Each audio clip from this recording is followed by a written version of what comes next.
দিন রাত যাপন করিতে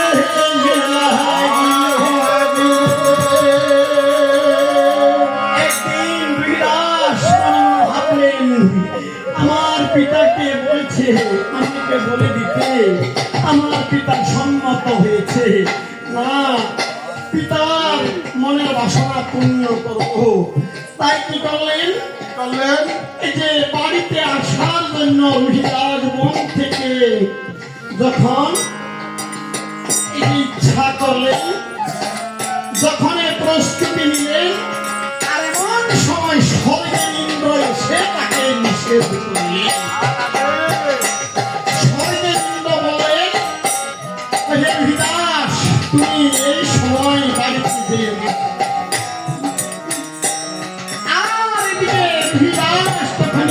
কথা মিলে সেই গোপীর রূপ বললেন। তখন কি করলেন, আর এইদিকে 6 বৎসর যখন পরিপূর্ণ হলেন আর এদিকে পিতার কথা লক্ষ্য করেন সে কি করলেন, আরেক দিকে গমন করলেন। কিছু দূর যখন আসলেন এদিন সুরস্বরূপ নামে অধিগোত্রের নন্দন রুহিদাস তাকে ক্রয় করল। তখন তাকে নিয়ে বাড়িতে গমন করিলেন আর তাকে সেইখানে ওই তরুণ দেবের সাক্ষাতে দিলেন। আর এদিকে পুত্র পাইয়া হরিশ্চন্দ্র তখন আনন্দিত হলেন। সুন্দর ভাবে রাজ্যখানা হরিশ্চন্দ্র চালাইতে লাগলেন।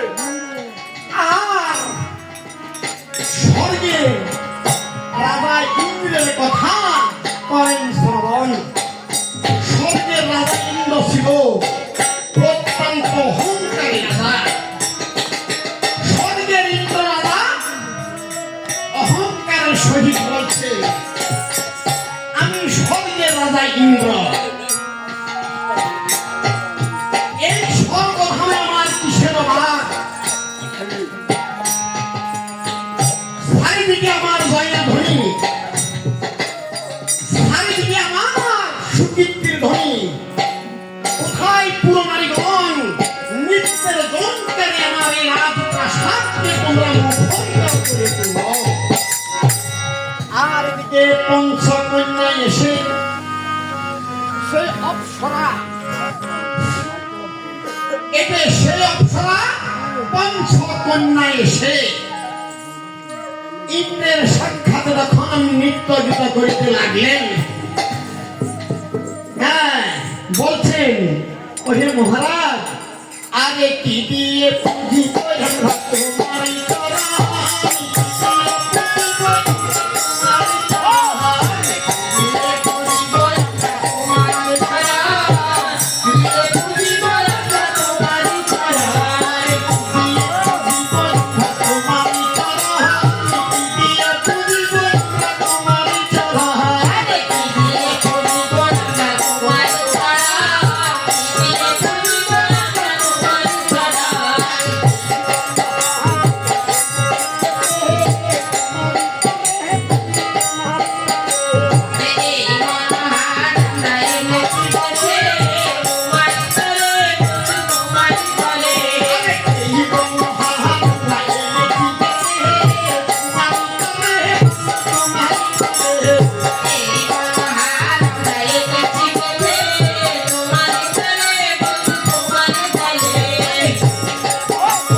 করিস তোরা কিসের কারণ? যৌবনে গর্বিতা হইয়া তোরা তাল ভঙ্গ করিস। ওরে কুমারীগণ, এই তাল ভঙ্গে কি অপরাধ তোরা জানিস না? বলো। এই তাল ভঙ্গের কারণ আমি তোদেরকে অভিশাপ দিলাম। এখন তোরা অভিশাপে ওই চলে যাবি তোরা মধ্যের অধুবন। আর এই মধ্য নামে আছে বিশ্বামিত্রের ফুলবন। আর সেই ফুলবনে তোরা সেইখানে গিয়ে তোরা উপনীত হবি। ওই ফুল দেখে তোরা ওই আনন্দিত হয়ে ফুলে হাত যখন দিবি, আর সেইখানে তোরা লতা পাতায় বন্দন হইবি। গোবিন্দদেব, আমাদেরকে এরকম অভিশাপ দিবি না। আমরা প্রতিনিয়ত আপনার এই রাজসভাতে আমরা নৃত্য গীত করি। আমরা আপনাকে আনন্দ বিনোদন প্রতিনিয়ত আমরা দিই। আজকে হয়তো আমাদের তাল ভঙ্গ হয়ে গেছে ভুলের কারণ। আমাদেরকে আপনি ক্ষমা করে দিন।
সেটাই কিন্তু বলে দিচ্ছি।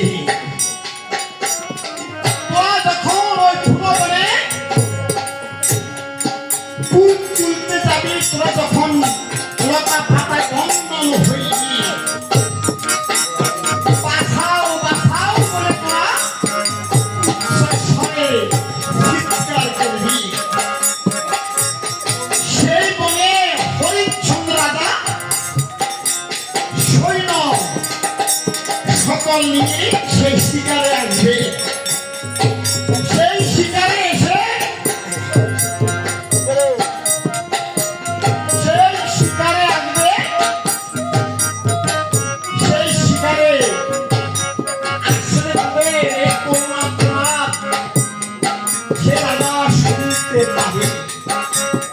হরিশ্চন্দ্র রাজা অত্যন্ত দয়াবান। সেই তোদের কান্না শুনলে তোদেরকে হরিশ্চন্দ্র দয়া করবে। সে দয়াতে তারা তোরা কি জানি, সে দয়াতে তোরা আবার এই স্বর্গের কন্যা আবার স্বর্গে আসিবে।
আর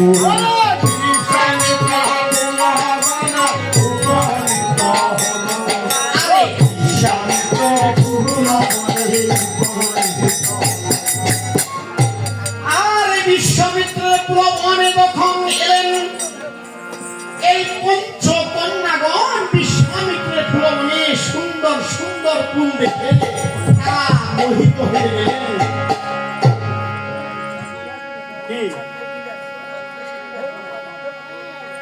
যখন এই মোহিত হলেন আর এদিকে এক সখীকে আরেক সখী কহিতে লাগলেন, সখী রে, আমরা আরোগ্য দেবতার পূজা করি, আজকে আমরা এই ফুল দিয়ে আমরা আরোগ্য দেবতার পূজা করবো। চল সখী, কি সুন্দর ফুল, আমরা ফুল তুলতে যাবো। আরে চলো চলো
কন্যাগণ ফুল তুলে,